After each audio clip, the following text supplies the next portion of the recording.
Hello दगड़ियों, प्रणाम। आप सब ठीक होला? हम भी एकदम ठीक छा। हम दिन की 12 बजणी छन। हम था बणो खटाई। एक गाँव बैठी मजा आनंद से हम खटाई बणो छाई।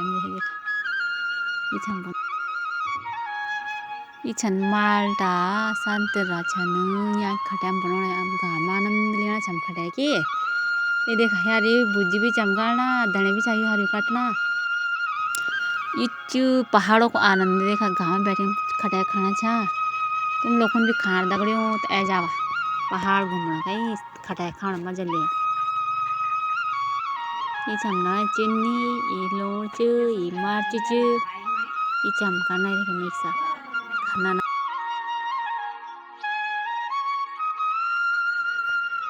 ये वे हमारे खटाई तो यार दिन में 12 बजे दिन नहीं खटाई का आनंद आराम से गाँव में बैठी का।